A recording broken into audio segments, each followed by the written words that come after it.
Hey, everybody, and welcome to science. So, as we get started on science today, we are doing some activities that relate to all the things that we've talked about in force and motion. So, you're going to click on force and motion activities. Once you're in force and motion activities, we're going to go over two different pages where we're going to complete a short activity, kind of like we do in grammar, where we move or write in certain boxes. So first, a force is a push or pull that can change the way something moves. A push or pull can change an object's position or put it in motion. You can push to open doors or pull to close them. You can push a cart across the floor, or you can pull a wagon behind you. You can even pull to pick things up. And when you throw a ball, you pull your hand back and then you push the ball to put it in motion. Heavy things need more force to put them in motion. A bowling ball is pretty heavy. You need to use a lot of force to put it in motion. It's a lot easier to move lighter things. So with that knowledge, which ones would you be pushing and which ones would you be pulling? So an elevator button, you're going to grab this by clicking it until it's blue, and then grab the blue and pull it. Do you push or pull an elevator button? Do you push or pull a flower? Do you push or pull a lawnmower? Do you push or pull a stroller? Do you push or pull a wagon? Do you push or pull a suitcase?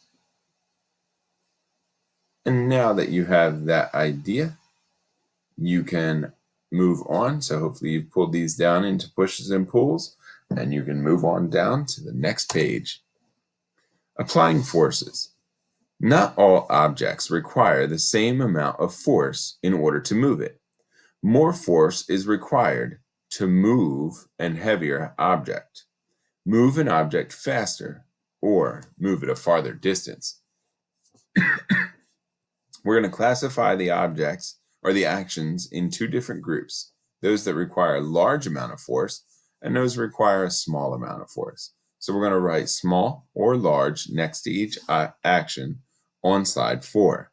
Now, in order to do so, I want to talk about the heavier objects versus the lighter objects. Imagine yourself picking up a brick. The brick takes more force than a piece of paper. So you know that it takes more force, so you're going to have large next to a brick. You're going to have small next to paper because paper is super easy to pick up. Think about it like this.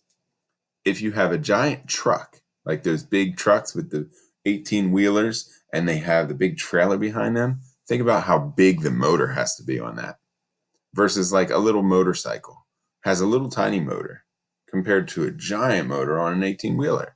The 18-wheeler needs a lot more force, so a stronger motor. So it's a large force versus a small force. So here we go. Pushing the button of an elevator. That would be a small force.